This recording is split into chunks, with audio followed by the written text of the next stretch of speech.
여러분 안녕하세요. 9월 10일 목요일이 되었습니다. 오늘은 시편 84편 11절 말씀을 나누려고 합니다.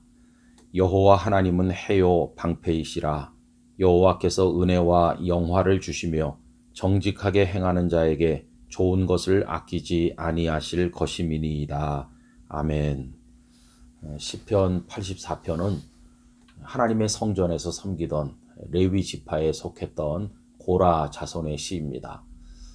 아마 시편 전체를 통해서 하나님의 품, 하나님의 집을 이처럼 사모하는 마음이 잘 담겨 있는 시도 드물 것이라고 생각을 합니다. 우선 그 1절부터 보면 하나님의 집을 얼마나 간절히 사모하는지 모릅니다. 1절과 2절을 읽어드리죠. 만군의 여호와여, 주의 장막이 어찌 그리 사랑스러운지요. 내 영혼이 여호와의 궁정을 사모하여 쇠약하며 내 마음과 육체가 살아계시는 하나님께 부르짖나이다 라고 하였습니다. 여기 주의 장막 또 여호와의 궁정 이런 표현들은 하나님의 집 성전을 의미하는 것이죠.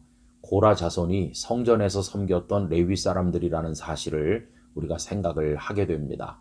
근데 하나님의 집을 사모한다는 것은 결국은 하나님을 사모하는 것이죠. 그래서 하나님이 너무 좋기 때문에 하나님의 집에서 하루가 다른 곳에서 첫날 있는 것보다 더 낫다고 10절에 가보면 그 하나님의 품을 사모하는 마음이 절정에 달하고 있습니다. 주의 궁정에서의 한 날이 다른 곳에서의 첫날보다 나은즉 악인의 장막에 사는 것보다 내 하나님의 성전 문지기로 있는 것이 좋사오니 라고 말합니다. 성도 여러분, 우리도 고라 자손처럼 하나님의 집을 사모해야 됩니다. 다시 말하면 하나님을 사모하고 하나님의 은혜의 보좌 앞으로 나가야만 될 것입니다. 그런데 많은 사람들이 그렇게 하지를 못하죠. 그 첫 번째 이유는 하나님의 품이 얼마나 좋은지, 하나님께서 주시는 은총이 얼마나 좋은 것인지를 잘 알지 못해서 그렇습니다. 세상 즐거움에 취하면 그게 전부인 줄로 알고 하나님의 품을 잘 모르는 것이죠. 여러분, 누가복음 15장에 나오는 그 작은 아들, 아버지 품이 얼마나 좋은지를 몰랐어요. 그래서 아버지 재산을 미리 받아서 집을 떠나죠. 재산만 있으면 어디든지 가서 잘 살 거라는 착각을 했습니다. 그러나 결국은 다 날려버리고 돌아온 곳이 어디입니까? 갈 데가 있나요? 갈 데가 없어요. 돌아갈 곳은 아버지 품밖에 없는 줄 알았기에 그 아들은 다시 아버지께로 돌아오질 않습니까? 아우구스티누스도 그 유명한 고백록에서 말하기를 내가 아버지의 품에서 안식하기까지는 참 평안을 알지 못하였나이다. 이렇게 고백을 하였습니다. 아무리 세상에 좋은 것들이 많아도 우리 아버지 하나님의 품 같은 곳은 없음을 우리 모두가 기억을 해야만 할 것입니다.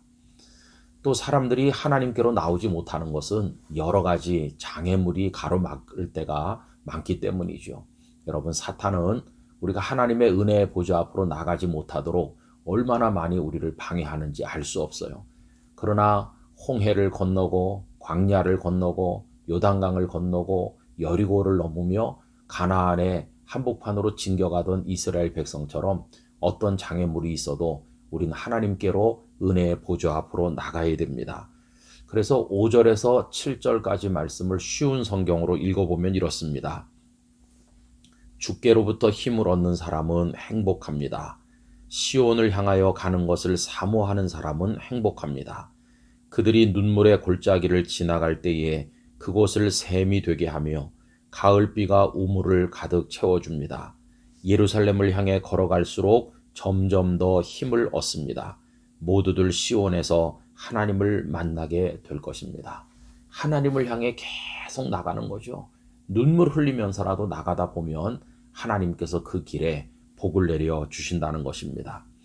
그럼 여러분, 이처럼 하나님께로 나오면 하나님께서는 그들을 어떻게 맞아주십니까? 하나님께서는 참새나 제비 같은 보잘것없는 미물도 품는 그런 마음으로 미물 같은 우리들을 품어주신다고 말씀해요. 3절과 4절을 읽어드립니다. 나의 왕 나의 하나님 만군의 여호와여, 주의 제단에서 참새도 제 집을 얻고 제비도 새끼들 보금자리를 얻었나이다. 주의 집에 사는 자들은 복이 있나니 그들이 항상 주를 찬송하리이다. 참새나 제비는 참 보잘것없는 미물인데 그런 미물 같은 존재인 우리들을 하나님께서 쉴 곳을 주시고 보금자리를 얻게 하시고 품어주신다고 말씀하고 있어요. 바로 오늘 우리가 나눌 11절이 이런 맥락에서 나오는 겁니다. 하나님께서 얼마나 좋은 분인가를 노래하는 내용이죠. 여호와 하나님은 해요 방패이시라.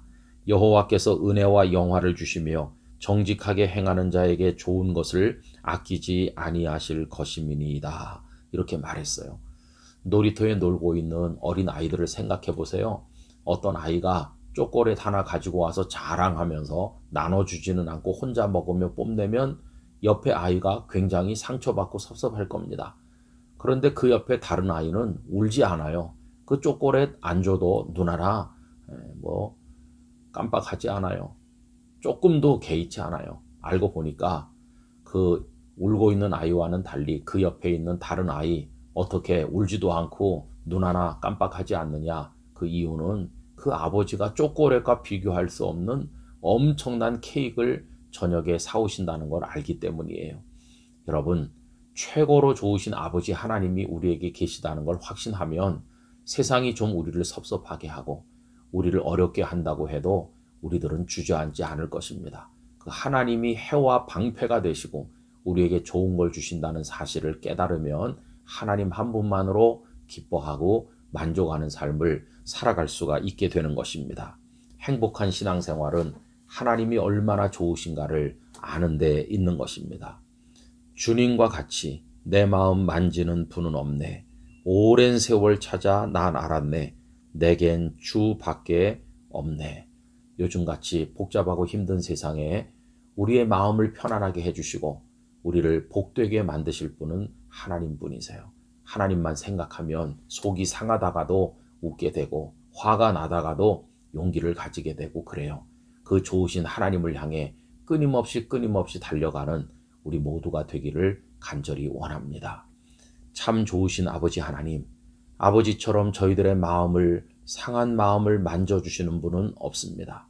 오랜 세월 찾아서 알게 되었습니다. 참새의 제비 같은 미물도 품으시는 그 사랑으로 저희들을 품어주시는 하나님께 은혜의 보좌를 향하여 날마다 나가게 하시고 저희들에게 해와 방패가 되어주시는 그 하나님의 은총 가운데 활짝 웃으며 오늘의 시대를 이기며 살아갈 수 있도록 힘을 더하여 주시옵소서. 예수님의 귀하신 이름으로 기도드리옵나이다. 아멘.